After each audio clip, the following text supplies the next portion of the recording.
بسم اللہ الرحمن الرحیم الحمدللہ رب العالمین صلی اللہ علی محمد وآلہ اجمعین واللعنۃ الدائمۃ علی اعداء محمد وآل محمد اما بعد وفقنا اللہ وإیاکم للعلم والعمل الصالحین انشاءاللہ تعالی ایک مرتبہ درود پڑھیں سارے مل کر اللهم صل على محمد وآل محمد۔ گفتگو جو ہے وہ مرحوم سید قزوینی علیہ الرحمہ نے علامات کے متعلق شروع کی ہوئی تھی، اور ہماری گفتگو پہنچی تھی حتمی اور غیر حتمی علامات کے متعلق، اور غیر حتمی علامات میں تو جو آخری انہوں نے بیان کی اس کا خلاصہ بیان کر کے ہم حتمی علامات کی طرف بڑھیں گے۔ غیر حتمی علامات میں سے جو آخری چیز مصنف نے بیان کی کہ کچھ لوگ یہ کہتے ہیں کہ تیسری جو ہے وہ عالمی جنگ امام علیہ السلام کے ظہور سے پہلے ہوگی، اور یہاں پہ میں آپ کی خدمت پیش کروں کہ جو پہلی جنگ عظیم، جو جنگ عظیم دنیا میں ورلڈ وار جو ہے وہ 1914 سے 1918 تک ہوئی تھی، اور اس میں تقریباً مرنے والوں کی تعداد 2 کروڑ کے قریب تھی۔ اور جو دوسری جنگ ہے یہ جو ایٹم بم والی ہوئی تھی یہ 1939 سے 1945 کے درمیان ہوئی تھی، اور ان میں مرنے والوں کی تعداد جو ہے وہ 7 سے 8 کروڑ جو ہے وہ افراد کی بتائی جاتی ہے۔ تو اسی طریقے سے جو ہے وہ کچھ لوگوں کا یہ تبصرہ کرنا ہے کہ امام کے ظہور سے پہلے جو غیر حتمی علامات میں سے ہے وہ عالمی جنگ، جو تیسری عالمی جنگ ہے، کہ بہت بڑی جو تعداد ہے وہ مر جائے گی۔ تو مصنف کہتے ہیں کہ باقاعدہ جو ہے وہ جنگ کا تو ذکر نہیں ہے روایات میں کہ اس طرح کی جو ہے وہ تیسری جنگ عظیم کیا ہے بپا ہوگی، لیکن بہت ساری روایات ایسی ہیں کہ جس میں یہ بات ذکر کی گئی ہے کہ جو 2/3 افراد اس دنیا کے ہیں وہ مر جائیں گے۔ جیسے روایات کچھ مصنف نے ذکر کی، جیسے امیر المومنین السلام سے یہ روایت ہے کہ لا یخرج المہدی حتی یقتل ثلث ویموت ثلث ویبقى ثلث، کہ اس وقت تک امام مہدی علیہ السلام خروج نہیں فرمائیں گے جب تک کہ ثلث 1/3 حصہ قتل ہو جائے گا، 1/3 حصہ مر جائے گا، اور 1/3 حصہ کیا رہے گا؟ باقی رہے گا۔ اور اسی طریقے سے امیر المومنین السلام سے یہ روایت بھی موجود ہے کہ امام کے ظہور سے پہلے موت احمر ہے اور موت ابیض ہے، اور اس کے درمیان اور ایسی ٹڈیاں آئیں گی کہ جو بے موسمی ٹڈیاں ہوتی ہیں۔ اور پھر موت احمر کی آپ نے یہ تفسیر فرمائی کہ السیف، یعنی جو قتل و غارت گری ہے اسے موت احمر سے تعبیر فرمایا، اور جو موت ابیض ہے اس کی تفسیر جو ہے وہ طاعون سے فرمائی۔ تو مصنف کا یہی تبصرہ ہے کہ جنگ کے ساتھ ساتھ ممکن ہے بیماریاں بھی ایسی ہوں اور کوئی انفیکشن وغیرہ پھیلے کہ جس سے بہت سارے لوگ جو ہیں وہ مر جائیں۔ اور اسی طریقے سے جو ہے وہ روایات میں جب یہ روایات آگے بڑھتی ہیں تو امام صادق علیہ السلام سے بھی اس طرح کی روایات جو ہے منقل ہوئی ہیں کہ امام علیہ السلام نے جب یہ فرمایا کہ لا یکون ھذا الامر حتی یذهب ثلث الناس، کہ یہ امر جو ہے وہ اس وقت تک نہیں ہوگا، یعنی امام مہدی کا ظہور اس وقت تک نہیں ہوگا یہاں تک کہ 2/3 جو لوگ ہیں وہ چلے جائیں گے۔ تو اب راوی نے جو ہے وہ وہاں پہ اعتراض کیا کہ فقیل له فاذا ذهب ثلث الناس فما يبقى، کہ جب 2/3 لوگ دنیا کے مر جائیں گے تو پیچھے پھر بچے گا کیا؟ 1/3 حصہ آپ کہہ رہے ہیں بچے گا۔ تو امام نے یہ ارشاد فرمایا کہ اما ترضون ان تکونوا الثلث الباقی، کیا تم اس بات پہ راضی نہیں ہو کہ جو 1/3 حصہ باقی رہے گا وہ تم ہی لوگ ہوگے؟ یعنی یہاں سے یہ بات کچھ حدیث سے سمجھ آتی ہے کہ جو مومنین کی ایک بڑی تعداد ہے وہ دنیا کے اندر باقی رہ جائے گی، اور باقی جو لوگ ہیں وہ دیگر افراد کیا ہے؟ مر جائیں گے۔ تو مصنف نے آخر پہ یہ تبصرہ پیش کیا کہ ان روایات کی جو سند ہے اور ان کی جو صحت ہے، اس سے اگر صرف نظر کرتے ہوئے آپ اگر یہ دیکھیں تو کم از کم یہ اشارے ان روایات میں ملتے ہیں کہ بہت بڑا جو ہے نا فساد اور بہت بڑی تباہی جو ہے وہ امام کے ظہور سے پہلے دنیا میں ہوگی، کہ جس میں لوگوں کی بہت بڑی تعداد جو ہے وہ اس دنیا سے چلی جائے گی۔ اس کے بعد جو ہے وہ مصنف حتمی علامات کے اوپر آتے ہیں، اور مصنف یہ کہتے ہیں کہ روایات کے اندر جو حتمی علامات ہیں ان کا بڑا گہرا جو ہے وہ تعلق بیان کیا گیا ظہور کے ساتھ، اور وہ 5 جو ہیں وہ علامات بیان کی گئی ہیں۔ اور ان 5 علامات کی اندر اگر ہم مصنف کہتے ہیں غور کریں تو پھر حتمی علامات کی 3 جو ہے وہ کیٹیگری ہمیں نظر آتی ہیں۔ پہلی قسم وہ ہے کہ جو ظہور سے چند دن پہلے جو ہے وہ رونما ہوگی حتمی علامات کی، اور دوسری یہ ہے کہ امام کا ظہور ہو جائے گا تو اس کے چند ایک مہینے بعد یہ علامات ظاہر ہوں گی، اور تیسری ان میں سے یہ ہے کہ امام کا ظہور ہو جائے گا، کچھ مہینے گزر جائیں گے، اور پھر امام علیہ السلام جب اپنی تحریک کو شروع کریں گے، قیام جو ہے وہ کریں گے اور جنگوں کا آغاز کریں گے، تو اس سے پہلے جو ہے وہ یہ علامات سرزد ہوں گی۔ یعنی یہ علامات جو 5 بیان کی جاتی ہیں یہ ساری ایسے نہیں ہیں کہ امام کے ظہور سے پہلے ہوں، بلکہ امام کے ظہور کے بعد بھی ان میں سے بہت ساری علامات ظاہر ہوں گی۔ اور مصنف نے یہ کہا کہ بہت ساری احادیث ہیں جن کے اندر مختلف الفاظ کے اندر ان علامات کو بیان کیا گیا، اور ان علامات میں سے جو چند ایک احادیث ہیں وہ علامات کو یوں کر کے بیان کرتی ہیں۔ امام صادق علیہ السلام کی یہ حدیث جسے شیخ طوسی علیہ الرحمہ نے، شیخ صدوق علیہ الرحمہ نے اپنی کتابوں میں نقل کیا کہ خمس قبل قیام القائم علیہ السلام الیمانی والسفیانی والمنادی ینادی فی السماء وخسف فی البیداء وقتل النفس الزکیہ، کہ 5 ایسی علامتیں ہیں کہ جو قیام قائم سے قبل رونما ہوں گی۔ پہلے نمبر پہ یمانی، دوسرے پہ سفیانی، تیسرے پہ منادی جو آسمان میں ندا دے گا، چوتھی بیداء کے مقام پہ زمین کا دھنس جانا، اور 5ویں جو ہے وہ نفس زکیہ کا قتل۔ اسی طریقے سے دیگر روایات میں جائیں تو وہاں پہ لفظ حتمی بھی استعمال ہوا، جیسے کہ امام صادق کے سامنے سے روایت ہے کہ قبل قیام القائم 5 علامات محتومات، وہاں پہ محتومات کا جو ہے وہ لفظ آیا، الیمانی و سفیانی و سیحہ، اور وہاں پہ لفظ سیحہ استعمال ہوا۔ سیحہ عربی میں چیخ کو کہتے ہیں، ایک پکار ہوگی، ایک پکار، اور نفس زکیہ کا قتل ہونا، والخسف فی البیداء، اور بیداء کے مقام پہ زمین کا دھنس جانا۔ اسی طریقے سے ایک اور روایت امام صادق علیہ السلام سے ہے کہ اس میں باقاعدہ ایک ایک علامت کے ساتھ امام نے لفظ حتمی کو جو ہے وہ استعمال کیا کہ یہ تو یقینی طور پہ علامتیں ہوں گی۔ النداء من المحتوم، یوں فرمایا کہ جو آسمانی ندا ہے یہ حتمی علامتوں میں سے ہے، والسفیانی من المحتوم، سفیانی کا نکلنا حتمی علامات میں سے ہے، وخسف البیداء من المحتوم، بیداء کے مقام پہ زمین کا دھنس جانا یہ حتمی علامت میں سے ہے، والیمانی من المحتوم، یمانی کا جو خروج ہے یہ حتمی علامت میں سے ہے، وقتل النفس زکیہ من المحتوم، اور نفس زکیہ کا قتل ہو جانا یہ بھی حتمی علامات میں سے ہے۔ تو اس کے بعد مصنف یہ کہتے ہیں کہ ہم ترتیب سے جو ہے وہ چلتے ہیں، ایک ایک علامت کے متعلق جو روایات میں تفصیل ذکر ہوئی اس کو بیان کریں گے، اور سب سے پہلے جو مصنف نے جس علامت کے اوپر گفتگو کی ہے وہ آسمانی ندا ہے، الصیحۃ السماویہ۔ مصنف کہتے ہیں کہ یہ جو علامت ہے یہ ایسی علامت ہے کہ جو امام کے ظہور کے اوپر بہت ہی واضح ترین علامت ہوگی، بلکہ اسے آپ یوں کہہ سکتے ہیں کہ اقوال براہین، سب سے جو بڑا برہان ہے امام کے ظہور کے اوپر یہی علامت ہوگی، کیونکہ یہ جب پوری دنیا کے اندر ایک حکومت عدل کو اور امام کی حکومت کو قائم کیا جا رہا ہے تو اس کا جو ہے وہ اعلان اس طریقے سے ہونا ضروری ہے کہ کسی کے ہاں کوئی شک باقی نہ رہے۔ تو یہ وہ علامت ہے کہ جو امام علیہ السلام کی حکومت کو، امام کے قیام کو اور امام کے ظہور کو سب کے لیے واضح کر دے گی۔ اور مصنف نے کہا کہ روایات میں اس بات کی صراحت موجود ہے کہ یہ جو صیحہ سماویہ ہے، یہ جو آسمانی ندا ہے، یہ حضرت جبرائیل علیہ السلام بلند کرنے والے ہوں گے، اور حضرت جبرائیل علیہ السلام کو منادی سے جو ہے وہ تعبیر کیا گیا ہے کہ جو آواز اور اعلان کریں گے امام کے ظہور کا وہ حضرت جبرائیل علیہ السلام ہوں گے۔ اور اس کے بعد مصنف کہتے ہیں کہ یہ بات بھی یاد رہے کہ یہ کوئی ایسا نہیں ہے کہ آپ کہیں کہ کوئی ایک نیچرل قسم کی آواز ہوگی، یا جیسے بجلی کی ایک کڑک ہوتی ہے یا میزائل کا کوئی دھماکہ ہوتا ہے، اس طرح کی چیزیں نہیں ہوں گی، بلکہ ایک ایسی بات ہوگی، ایک ایسا اعلان ہوگا، اس کے ایسے واضح الفاظ ہوں گے کہ جو دنیا کے ہر انسان کے لیے واضح ہو جائیں گے۔ اور روایات آگے جا کے مصنف بیان کریں گے کہ جس میں واضح طور پہ ہے کہ حتیٰ کہ جو بندہ سویا ہوا ہے، سویا ہوا بندہ بھی کیا ہے وہ یہ ندا سن کے اٹھ جائے گا اور باقاعدہ اس ندا کو سنے گا، جو بندہ بیٹھا ہوا ہوگا وہ گھبرا کے کھڑا ہو جائے گا، اور جو کھڑا ہوا ہے وہ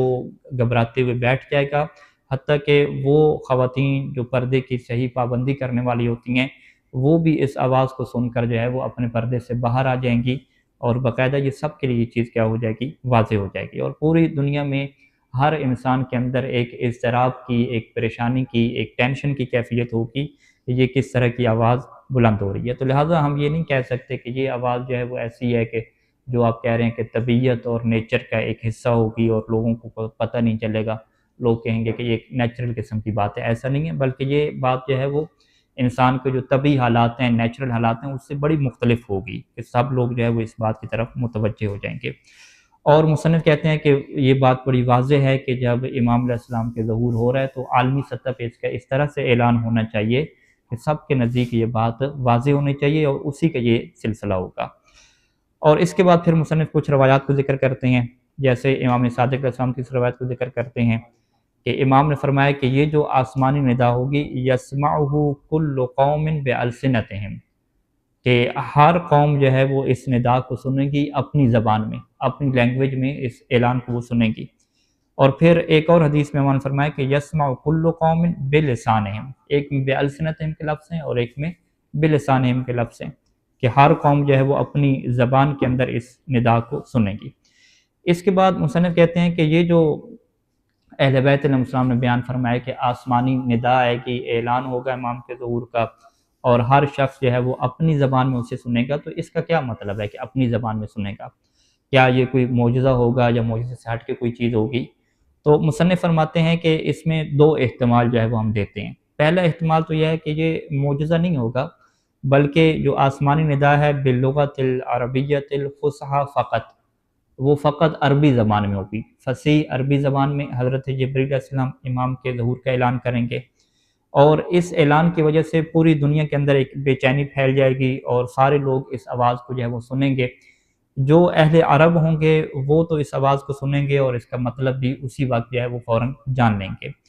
اور جو عرب نہیں ہوں گے، جو عربی نہیں جانتے، وہ بھی ان الفاظ کو سنیں گے، لیکن وہ بے چین ہوں گے کہ آخر اس کا مطلب کیا ہے، تو وہ بھی اس بات کی کوشش کریں گے اور اس کے مطلب کو جانیں گے، تو وہ سب جان لیں گے۔ اور مصنف کہتے ہیں کہ بعید نہیں ہے کہ دنیا کے جتنے بھی میڈیا چینل ہیں، وکالات الانباء فی العالم، عالمی جو چینل ہیں سارے کے سارے، وہ اس ندا کو جو ہے وہ ٹرانسلیٹ کریں گے اور اس کو بیان کریں گے اور پوری دنیا کے سامنے واضح کریں گے کہ یہ جو عربی کی ندا بلند ہوئی ہے، عربی زبان میں یہ جو اعلان ہوا ہے، آخر اس کا کیا جو ہے وہ ترجمہ ہے۔ تو لہٰذا یترجم النداء فی لحظات، کہ چند ہی سیکنڈ میں یہ جو آسمانی اعلان ہے یہ ترجمہ ہو کے پوری دنیا میں نشر ہو جائے گا، اور ہر بندہ جو ہے وہ اپنی زبان کے اندر ٹیلی فون میں، ٹیلی ویژن پہ، ریڈیو پہ، ہر جگہ پہ جو ہے وہ اس آواز کو سن لے گا اور اس کا مطلب بھی سمجھ لے گا۔ تو مصنف کہتے ہیں کہ اب یہ جو ٹیکنالوجی والی بات ہے کہ فوراً اس کا ترجمہ ہو جانا، ہر بندے کا سمجھ جانا، کیونکہ اس زمانے میں لوگ اس چیز کو نہیں سمجھ سکتے تھے، تو لہٰذا اہل بیت علیہ السلام کیونکہ لوگوں کی جو عقل ہے اور لوگ جس طریقے سے سمجھ سکتے ہیں اسی کے مطابق گفتگو فرماتے ہیں، تو لہٰذا امام نے یہی فرما دیا کہ ہر قوم والے اپنی زبان میں یہ سنیں گے۔ اب حالانکہ اس میں کوئی معجزے کی بات بیان کرنا مقصود نہیں تھی، بلکہ ٹیکنالوجی جو ہے وہ اتنی ترقی کر گئی ہوگی کہ جیسے ہی یہ اعلان ہوگا تو ہر کوئی جو ہے وہ اس کا ترجمہ کر لے گا اور فوراً ہی کیا سمجھ لے گا، اور اس کے اندر کوئی زیادہ ٹائم بھی نہیں لگے گا، چند ایک سیکنڈ میں آپ چیز کے لیے کیا یہ بات واضح ہو جائے گی۔ تو لہٰذا جو ہے وہ ایک احتمال جو ہے وہ یہ ہو سکتا ہے۔ دوسرا احتمال کیا ہے کہ نہیں، اس میں جو ہے وہ معجزے کا جو ہے وہ پہلو ہے کہ ہر قوم جو ہے وہ اپنی زبان میں سنے گی، اور اعلان اس طریقے سے ہوگا کہ وہی جو ڈائریکٹ اعلان ہوگا ہر کسی کو جو ہے وہ اپنی زبان میں کیا سمجھ آئے گا۔ یہ ایک معجزے کی کیا کیفیت ہوگی، کیونکہ یہ ایک خارق العادہ بات ہے کہ اعلان جو ہے وہ ایک ہی لحظے میں ہو، اور ایک ہی لحظے میں وہ جو اعلان ہو رہا ہے وہ ہر کسی کو اپنی جو ہے وہ زبان میں جو ہے وہ سمجھ آ رہا ہو، تو لہٰذا اس کو مصنف کہتے ہیں معجزے کے اوپر کیا تعبیر کر سکتے ہیں۔ اور اس کے بعد مصنف یہ کہتے ہیں کہ یہ جو آپ معجزے کی بات کرتے ہیں تو کیا یہ معجزے کی بات کرنا درست ہے؟ تو مصنف کہتے ہیں بالکل یہ درست بات ہے، کیونکہ امام کا ظہور معجزات سے گھرا ہوا ہے، یعنی امام کے ظہور کے ٹائم پہ بہت سارے ایسے کام ہوں گے کہ جو عادی حالات سے ہٹ کے ہوں گے اور جن کے اندر ایک معجزے کی کیفیت ہوگی، تو لہٰذا آپ یہ کہہ سکتے ہیں کہ یہ احتمال بھی معجزے والا بھی موجود ہے۔ اور اس کو ہم مصنف کہتے ہیں کہ خود اگر آپ معجزے سے ہٹ کے اس کو آپ آج کل کی ٹیکنالوجی میں دیکھیں، مادی جہت سے دیکھیں، تو معجزے سے ہٹ کے بھی آپ اس کی تفسیر کر سکتے ہیں۔ اور اس میں مصنف نے کہا کہ آج کل ہمارے زمانے میں جو بڑے بڑے انٹرنیشنل کانفرنسز ہوتی ہیں، ان میں کیا ہوتا ہے کہ ہر بندے کو جو ہے وہ ہیڈ فون دے دیا جاتا ہے، اور خطاب کرنے والا اپنی زبان میں خطاب کرتا ہے، لیکن ہر کسی کو سمجھ جو ہے وہ اپنی زبان میں آ رہا ہوتا ہے۔ مصنف کہتے ہیں یہ تو ہمارے زمانے میں ٹیکنالوجی موجود ہے کہ ہر کسی کو جو ہے وہ سمجھ، اعلان ایک ہی لحظے میں ہو رہا ہوتا ہے، ایک ہی ٹائم پہ ایک ہی زبان میں بیان ہو رہا ہوتا ہے، لیکن دوسرے لوگوں نے جو ہے وہ ایسے آلات لگائے ہوتے ہیں کہ ان کو وہی اعلان جو ہے وہ اپنی زبان میں کیا سمجھ دیتا ہے۔ تو ہم بھی اس میں مزید اضافہ کرتے ہیں کہ اے آئی جو ٹیکنالوجی ہے یہ اتنی زیادہ بڑھ جائے گی کہ یہ جو زبانوں کا گیپ ہے یہ سارا ختم ہو جائے گا، تو اعلان سیدھا ہوگا، ہر کوئی جو ہے وہ اپنے موبائل کے ذریعے سے جیسے ہی اسے سنے گا تو وہ فوراً ہی ٹرانسلیٹ ہو کر اس کی اپنی زبان میں کیا اسے سنائی دے گا، یعنی باقاعدہ اس طرح کی ٹرانسلیشن بھی درمیان میں سے نہیں لگانی پڑے گی، اتنی جو ہے وہ چیز ترقی کر جائے گی۔ تو لہٰذا اس کو بجائے اس کے کہ ہم معجزے کے اوپر لے کر جائیں، ہم کہیں گے معجزہ نہیں، یہ ایک ٹیکنالوجی کا دور اتنا ترقی کر جائے گا کہ جو بھی آواز آئے گی وہ لوگوں نے ایسے آلات لگائے ہوئے ہوں گے کہ وہ ٹرانسلیٹ ہو کر ان کو اپنی زبان میں کیا ہے سمجھ آئے گی۔ تو اس کے بعد مصنف کہتے ہیں کہ اگر آپ ان ٹیکنالوجی کو نہیں مانتے تو بے شک اللہ کی قدرت جو ہے وہ وسیع ہے، وہ اس طریقے سے کر سکتی ہے، ہو سکتا ہے کہ ٹیکنالوجی کا سہارا بھی نہ ہو، کیونکہ قرآن مجید کی آیت ہے کہ وَمَا أُوتِيتُم مِّنَ الْعِلْمِ إِلَّا قَلِيلًا، کہ تمہارے پاس جو علم تمہیں دیا گیا وہ بہت ہی تھوڑا ہے، لہٰذا تم اپنے تھوڑے علم سے یہ سمجھ رہے ہو کہ کچھ آلات ہوں گے، اس طرح کی چیزیں ہوں گی، کس طرح یہ نظام چلے گا۔ تو ممکن ہے کوئی مادی سیٹ اپ چلے، لیکن اس کے پیچھے پروسیس کیا ہو، کیا سیٹ اپ ہو، یہ جو ہے وہ ہمیں پتہ نہیں چلتا۔ اس کے بعد مصنف کہتے ہیں کہ بہت ساری روایات کا اگر آپ مطالعہ کریں، اور انشاءاللہ کچھ روایات بیان بھی کریں گے، کہ اس میں یہ پتہ چلتا ہے کہ یہ فقط ایک ندا نہیں ہوگی، یعنی یہ بار بار جو ہے وہ آسمان سے اعلان ہوں گے، اور اس میں کہتے ہیں کہ جو پہلی ندا ہے وہ رجب کے مہینے میں بلند کی جائے گی، اور جو دوسرا اعلان ہے آسمان سے وہ ماہ رمضان میں ہوگا، اور جو تیسری ندا ہے وہ ماہ محرم میں ہوگی، یعنی 3 باقاعدہ ان نداؤں کا ہمیں روایات میں ذکر ملتا ہے۔ اور پھر مصنف کہتے ہیں جو روایات میں جو حتمی علامات کے ساتھ ذکر ہوئی ہے وہ ماہ رمضان میں جو ندا بلند کی جائے گی، اسے جو ہے وہ اہل بیت علیہ السلام نے فرمایا کہ یہ جو ہے وہ حتمی کیا ہے علامت ہوگی، اور اس حتمی علامت کے لیے جو ہے وہ باقاعدہ جو ہے وہ ماہ رمضان کا ذکر کیا گیا، اور اس میں کہا گیا کہ جب یہ والی ندا بلند ہو جائے گی تو تمام جو مؤمنین ہوں گے ان کے چہروں کے اوپر خوشی جو ہے وہ نمایاں ہو جائے گی، ہر کوئی خوش ہوگا، بڑا جو ہے وہ مطمئن ہوگا، لیکن ادھر سے جو مجربین ہوں گے، منافقین ہوں گے، مخالفین ہوں گے، ان کے جو ہے وہ اندر ایک ٹینشن کی کیفیت پیدا ہو جائے گی، بے چینی کی کیفیت پیدا ہو جائے گی، اور اسی طریقے سے جو حکومتیں کرنے والے لوگ ہیں وہ بھی سارے کے سارے پریشان ہو جائیں گے، ٹینشن میں ہو جائیں گے، اور اس فکر میں لگ جائیں گے کہ اب ہماری جو ہے وہ حکومتیں ختم ہونے والی ہیں۔ اور اس کے بعد جو ہے وہ مصنف پھر بیان کرتے ہیں چند ایک روایات کو، جیسے کہ یہ روایت ہے امام صادق علیہ السلام سے کہ الصیحہ التی فی شہر رمضان تکون لیلۃ الجمعہ، یہ جو ایک اعلان ہوگا ماہ رمضان میں یہ شب جمعہ کو ہوگا، اور شب جمعہ میں باقاعدہ امام نے وہ دن بھی بتایا کہ ماہ رمضان کی کون سی تاریخ ہوگی، ل23 مضین من شہر رمضان، یعنی 23 ماہ رمضان کو، 23 ماہ رمضان بنے گی، وہی شب قدر کی جو آخری ڈیٹ ہے، اور وہ بھی اتفاقاً کیا ہوگا، شب جمعہ ہوگی، تو 23 ماہ رمضان مبارک شب جمعہ یہ جو ہے وہ اعلان ہوگا۔ اب جب یہ اعلان ہوگا تو اس اعلان میں کون سے الفاظ ہوں گے، تو یہ ابو حمزہ الصومالی نے یہ سوال جو ہے وہ امام علیہ السلام سے پوچھا کہ فَكَيْفَ يَكُونُ النِّدَاء، کہ وہ اس ندا کے جملے کیا ہوں گے کہ جس سے مومنین خوش ہوں گے، باقی لوگ منافقین پریشان ہوں گے۔ تو امام نے فرمایا کہ يُنَادِ مُنَادٍ مِّنَ السَّمَاءِ أَوَّلَ النَّهَارِ، کہ بالکل جو ہے وہ ابھی دن کا آغاز ہونے والا ہوگا، فجر کا آپ ٹائم کہہ دیں، فجر سے پہلے کا نماز شب کا ٹائم، اس میں جو ہے وہ منادی ندا دے گا آسمان سے، یسمع کل قوم بألسنتہم، ہر قوم اپنی زبان میں اس کو سنے گی، الا، اور وہ ندا یہ ہوگی کہ ان الحق فی علی و شیعتہ، کہ حق بے شک علی میں ہے اور علی کے شیعوں میں ہے۔ اور پھر اس کے بعد مصنف کہتے ہیں کہ یہ جب ندا ہوگی سارے لوگ مطمئن ہو جائیں گے، ادھر سے جو ہے وہ ابلیس کو بھی ٹینشن ہو جائے گی، تو ابلیس جو ہے وہ ابھی شام ہوگی تو ابلیس بھی جو ہے وہ آسمان میں ایک کیا ندا بلند کر دے گا، اور اس ندا میں وہ کیا ندا بلند کرے گا کہ ان الحق فی السفیانی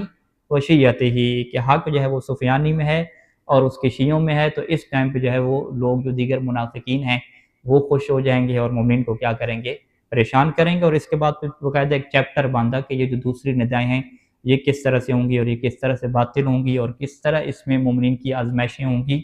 اور اس روایات کا ایک سلسلہ ہے، انشاءاللہ اس کو پھر ہم اگلے درس میں بیان کریں گے۔ وصلی اللہ علی محمد و آلہ اجمعین۔